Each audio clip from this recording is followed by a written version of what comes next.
what's up? Welcome to the Daily Dynasty Show. Welcome into another video. My name is Spencer Smith, and in today's video, I'm going to be talking about 4 players that I just cannot stop drafting this season in fantasy football. Let's get into it. Up first is going to be Amika Ebuka. He's currently going off the board as the wide receiver 48, and I love this. A lot of people think that Ebuka is just going to slide into that wide receiver 3 role for the entire season. Well, not me. He's going to have an ample amount of opportunity this season. Now, of course, next year will truly be the breakout year, I believe, but do not sleep on Amika Ebuka for the 2025 season, especially at the wide receiver 48 price, especially going around guys like Ricky Pearsall, Darnell Mooney, Michael Pittman. I mean, come on. I would rather have Amika Ebuka over all these guys. Maybe the case could be made for Darnell Mooney so long as this issue is actually not a lingering issue throughout the season, in which case I actually love Darnell Mooney for this year, so okay, I could get that. But Amika Ebuka, I do believe that his fantasy path is going to be one of a Jackson Smith and Jigba, where it's really that year 2, right? And maybe this season listen, we know that the Mike Evans, the Chris Godwin, both of these guys, they don't stay healthy throughout the entire season. We know this. And Chris Godwin, as it stands right now, we don't even know if he's going to be ready for week 1. So it's very, very, very possible that Amika Ebuka could start week 1 as the wide receiver 2 on the offense. But I think more importantly, even though his path could be a Jackson Smith and Jigba, it's really year 2 where the whole season is consistent, from a consistency basis. His rookie season could be that of an Amon-Ra St. Brown, could be that of a Rashee Rice, where really it takes until week 10, week 11, maybe week 12. But after week 12, maybe we start seeing some consistent top fantasy finishes week in and week out to end his rookie year. Amika Ebuka, I'm drafting you. The next guy for me is Romar Morris. He's currently going off the board as the wide receiver 36, 15 spots after DJ Moore, who I think is going to have a regression this year due to the sophomore leap we're about to see of DJ Moore. Now listen, was his rookie season great? No, not by a long shot, right? Finished as the wide receiver 49. He had 736 receiving yards and 3 receiving touchdowns. But let's be honest, the whole offense was stale. But now you got old BJ in there.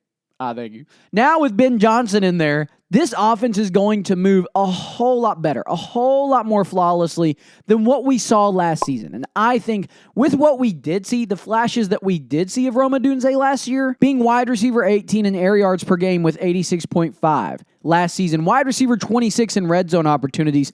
Again, he had 13.59 yards per catch last season.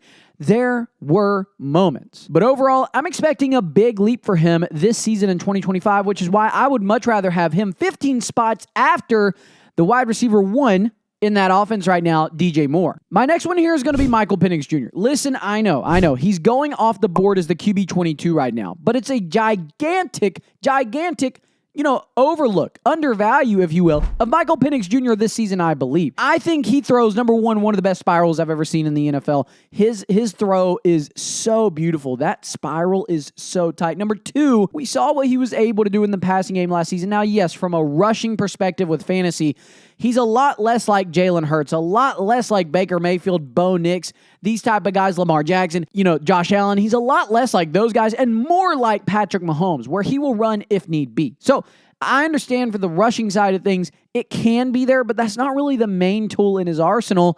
His passing, though, is insane, which really matches with the 4th guy that I've got. It's really a 2-for-1 combo here. The last guy that I can't quit drafting is Drake London. Going off the board as the wide receiver 9, to me, that's a great price tag. I mean, again, at that point, I'm in, point blank period. I am in on Drake London this season with Michael Pennix Jr. Last year, with the hellacious season that he had at quarterback play with Cousins and then switching to Pennix, he still finished as the wide receiver 5 on the season. Give me Drake London all day. And again, with that wide receiver 9 price tag, it's not even his ceiling. Wide receiver 9 is not even his ceiling. I think his ceiling is around wide receiver 4, wide receiver 5 again. So you're really drafting him at a solid spot. But those 4 guys I really, really love this season. More so the latter 3. Amika Ebuka is a big chance you're going to take. But Amika Ebuka, Romar Morris, Michael Pennix Jr., and Drake London. I love those guys. Draft them and thank me later. If you made it to this part of the video, I do just want to say thank you and shout out to you. And shout out to the sponsor of today's video, Prediction Strike. You can use code DDS when signing up over on Prediction Strike using a minimum deposit of at least $10. Use code DDS. That lets them know we sent you, but you'll also get a deposit match bonus of up to $200, a free share of a player, and when you win your first spark, an additional $100 in bonus cash. can't thank you guys enough for visiting today. Make sure you subscribe, like this video, and until the next one, see ya.